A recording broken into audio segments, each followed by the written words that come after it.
Hello students, आज मैं graph पे बेस्ड एक क्वेश्चन लेकर आया हूँ। और कई बार ऐसे क्वेश्चंस आते हैं जिसमें हम क्वेश्चन को मैथमेटिकली पूरा सॉल्व न भी करें और ग्राफ में कुछ एक्सट्रीम पोजीशंस को चेक करें, वैल्यूज़ एट एक्सट्रीम पोजीशंस, तो शायद हम आंसर तक पहुँच सकते हैं। तो एक तरह से हिंट मैंने आपको ऑलरेडी दे दिया क्वेश्चन के लिए। आइए देखते हैं क्वेश्चन है क्या। क्वेश्चन ये है, which of the following graphs best represent the velocity versus time of an object originally moving upward in presence of air friction. Question ये कह रहा है कि there is a ball, let us say, and it is moving up in air. आपने किसी ऊंची building पे खड़े होकर, बहुत ऊंची बिल्डिंग पे खड़े होकर बॉल को ऊपर की तरफ प्रोजेक्ट कर दिया है u वेलोसिटी से। So a ball is moving upward in air and you have to take into account the air resistance force. How will the velocity change with time? This is velocity axis, this is time axis. So overall there are 4 graphs in the option. अभी आपको सिर्फ 2 दिख रहे हैं। तो मैं तो पहले ये चाहूँगा कि आप वीडियो पॉज कर दें और ये सोचें कि क्या इन दोनों ग्राफ में से कोई आंसर हो सकता है। पहले ये सोचें, कर दीजिए। और ये हैं बाकी के 2 ग्राफ।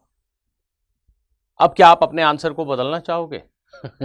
इन ग्राफ्स को देखने के बाद क्या आप अपने आंसर को बदलना चाहोगे? VT graph, velocity time graph बनाना है when a particle has been projected in air and you have to consider the air resistance force. तो अगर आप अपने आंसर को बदलना चाहते हो या अभी भी और सोचना चाहते हो तो वीडियो को पॉज कर दो। मेरा चेहरा क्यों देख रहे हो यार? करो ना खुद से ट्राई, तुम खुद करो। चलो, थक जाओ तो वापस से वीडियो रिज्यूम करो। ये बॉल u वेलोसिटी से ऊपर जा रही है और एयर रेजिस्टेंस है, ठीक है। mg एक वेट फोर्स तो एक्ट कर ही रहा है, अपार्ट फ्रॉम दैट एक एयर रेजिस्टेंस फोर्स भी इसके ऊपर एक्ट कर रहा है। तो इसका जो रिटार्डेशन है वो बहुत तेज होगा, एक्सेलरेशन ड्यू टू ग्रेविटी से ज़्यादा होगा और ये बॉल बहुत तेजी से स्लो होने लगेगा, ये तो पक्की बात है। इसकी वेलोसिटी घटती घटती घटती घटती कहीं पे जाके 0 हो जाएगी, ये भी तय बात है, इज़न्ट इट? उसके बाद उस मोमेंट पे गौर करना, जिस समय वेलोसिटी 0 होगी उस इंस्टेंट पे इसका एक्सेलरेशन क्या होगा, बताओ जरा।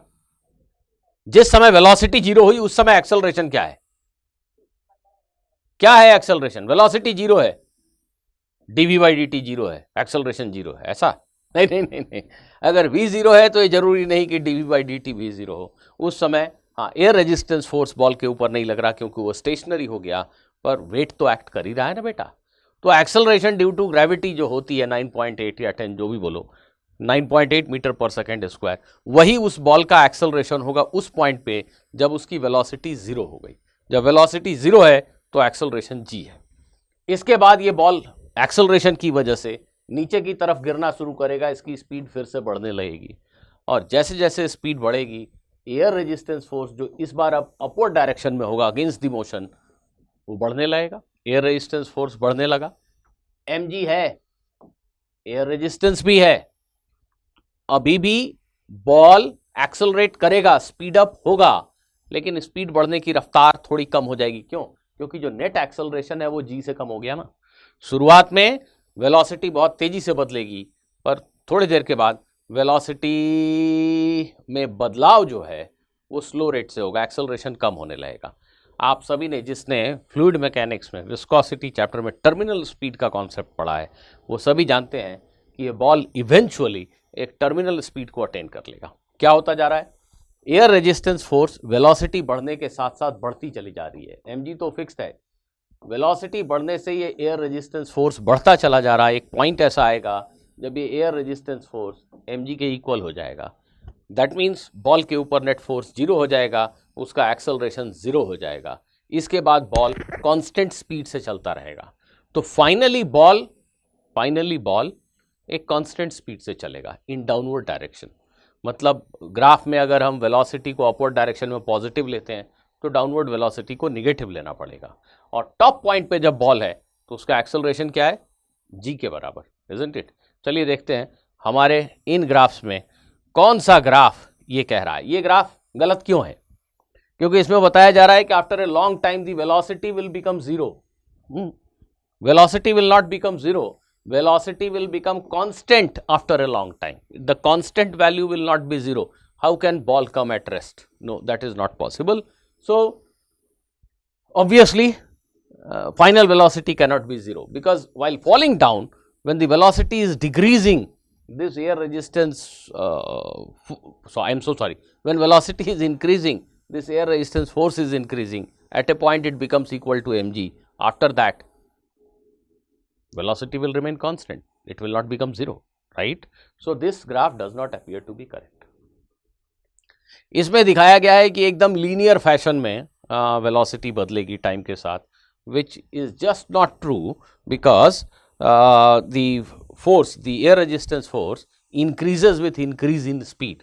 Therefore linear graph is just ruled out, it's just not possible, right? So linear graph is just ruled out, forget about any linear graph. Now here are two other graphs. इस graph में velocity कभी negative हुई ही नहीं। Velocity negative नहीं हुई मतलब ball ने U turn लिया ही नहीं, बॉल टॉप पे पहुंच के जब नीचे चलने लगा तो उसकी वेलोसिटी निगेटिव हो गई। गौर करो, तो ये ग्राफ गलत है सीधा सीधा, क्योंकि इसमें तो वेलोसिटी कभी निगेटिव हुई ही नहीं। यही सही है यही सही है। देखिए इसमें बताया गया कि इनिशियल वेलोसिटी 20 के आसपास कुछ थी ऊपर की तरफ, वो वेलोसिटी शार्पली कम हो रही है, बहुत तेजी से कम हो रही है, क्योंकि एयर रेजिस्टेंस भी नीचे है, ग्रेविटी भी नीचे है, बहुत तेज रिटार्डेशन है, स्लो होता होता होता होता होता होता है यहाँ पे आके इसकी वेलोसिटी जीरो हो गई। जब वेलोसिटी जीरो हुई, इस समय ग्राफ का स्लोप जीरो नहीं है, टॉप पॉइंट पे बॉल है, वेलोसिटी जीरो है, पर उस समय rate of change of velocity, acceleration अच्छा खासा है, जी के बराबर है इनफैक्ट। तो इस पॉइंट पे जो ग्राफ का स्लोप है उसका मैग्नीट्यूड जी के बराबर है, 9.8 और 10 मीटर पर सेकेंड स्क्वायर। इसके बाद बॉल नीचे चला तो उसकी वेलोसिटी निगेटिव हो गई, ये जीरो है, उसके बाद निगेटिव हो गई, और डाउनवर्ड डायरेक्शन में उसकी वेलोसिटी एक कांस्टेंट वैल्यू को अटेन कर लेगी after a long time, terminal speed पे आ जाएगा ball after a long time.